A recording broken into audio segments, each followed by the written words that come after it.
right, welcome everyone. I've made a box for a humidor. Just American walnut, floating American walnut top, and I didn't have enough walnuts, so I used a rock maple bottom. A lot of people get this wrong, and I can't take credit for this. I've even done it incorrectly in the past too. But you set your blade height just below the thickness of your walls of your box. Take a sharp knife, and if you can go in here and kind of hug, you want to hug one side or the other. Let's just pick the bottom. Don't gouge, because this is going to be your mating surface when you're finished, but since I don't have a flat cutting blade, it actually has highs and lows. Let me show you what I'm talking about. See how my blade doesn't have a cleanup tooth to take out the center? So the ends are going to be deeper than the middle. So what you want to do, this is pretty cool. I'm shaking, I've had way too much coffee. Tried a new brand, it's about to kill me. And you just push down on your knife. And I'm almost there. So what I'm going to do, I'm going to raise the blade up just a tiny, tiny amount. And then I'll make another pass and then see if it's a little easier to push the knife through. All right, and here's something to take note of. If your box is not true, you're gonna have troubles when you run the saw blade through 4 times on each side. So you have to make your box square to your table. And unfortunately, this cheap, rigid table saw does not really have a flat piece of cast iron on it. So I just try to find the best spot I can to do this. I don't really have a registration surface anywhere in the shop that I can really check flat or true. So it looks pretty good here, but if it's not, you'll have to take a plane and make sure that you start with a box that when it's sitting on its base, that it is actually square to your cutting surface. And that's really the main point. So let's make 4 more cuts and cut this lid off.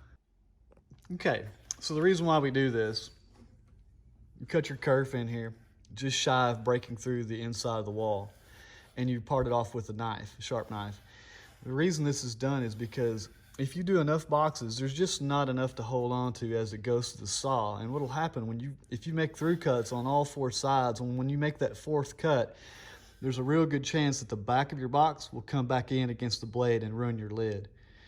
And I've done it both ways. I haven't had any huge malfunctions, but I can see it could happen. This is really the best option. Like I said, I can't take credit for this. There was a master woodworker on YouTube that suggests doing it this way, and it really couldn't be easier.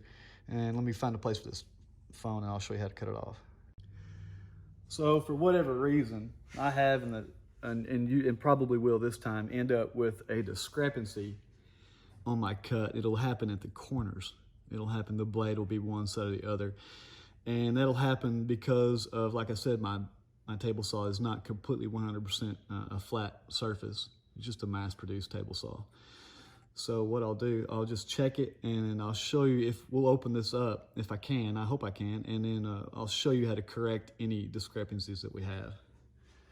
But crossing our fingers, I just kind of did this in a hurry. I probably should have gone a little bit deeper, but I started at the top. Yeah, see, my knife went right in. So, and what you want to do, you keep your knife and what's cool about the saw blade, the triangle points it makes on each side should guide my knife. It's a little bit, you know what? That's a little bit hard. The knife goes in, but I'm not really liking it. Let's raise the blade up. I don't know if I like that. Let's raise the blade up. All right, so using a caliper, I just raised the blade up 10 thousandths of an inch. That's all it took. So let's see if, where's my knife? Let's see how this will do now. This should be better. And I probably could have done it before, but you wanted to make it easy on yourself. Yeah, this should work fine.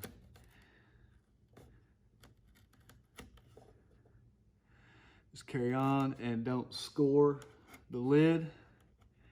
Now on the edge of your blade.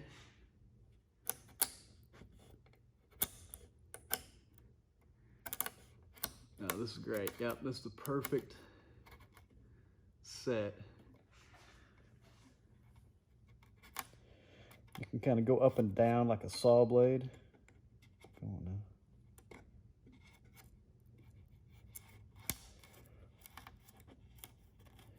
And I'll just continue working around. I'll show you what it looks like when I'm finished.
All right, so this is kind of the exciting point for me anytime I make a box. I put some of the rough areas of these. This is just scrap wood, and this is all going to be sealed with Spanish cedar. So this is free floating, so what I'll do, this needs to be sealed against the elements, both inside and out, because you're going to have a high humidity environment inside a humidor. So just inert latex caulk will go in here in the seams, and it will still allow for expansion and contraction of this board. It's not going to move a whole lot, but yeah, it'll be sealed. And let's check out our progress. Let's see how we did. If your board is true, I mean your box, if it's square, as close as possible to your table, your saw will go in and come out in the same location and not create a stair step. And this couldn't be any better. Wow, okay, cool. And so the purpose of the tape, if I didn't cover that, was just to help mitigate any kind of tear out. That Freud Diablo combination 40 tooth is a fantastic blade. I love them. When they wear out, I buy another one. And tape on the back side just to keep any kind of discrepancy out. And also, what little height the tape adds, if there's this little type of swell in the walls of your box, it'll help even it out, kind of give it feet to walk on the cast iron table. So, wow. Okay, so on this part, now I can just go back in with a knife and trim this edge off. It would actually break off, but I recommend don't do that. Go in here with a knife and trim that out. And then I'll go in here with a bullnose plane and maybe clean up a little bit of this glue. This is the first time I get to see the inside of the box, obviously after the glue up. Kind of give you a chance to see how well you did. Come on, shadows. Yep, good squeeze out in the corners. And let's clean this edge up. And you can use a plane to do that, and I might, but I think I'll probably just tilt an angle a knife in here and cut this out.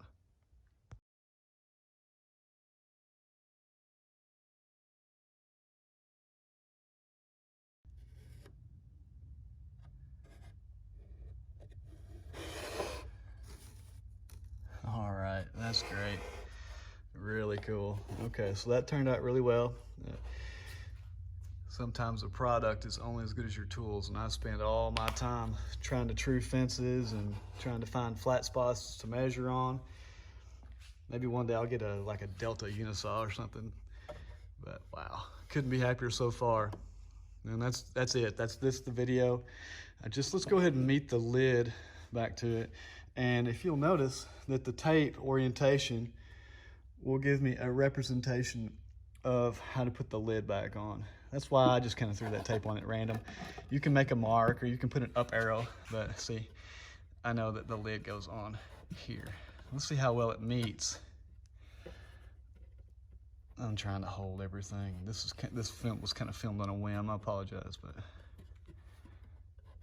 oh, come on, get on there.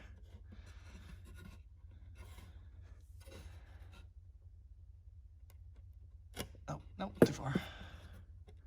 There's a little bit of a burr, a little piece of wood somewhere that I'm gonna have to take up. It's kind of jumping around, but you get the idea. All right, that's cool. Thanks for watching.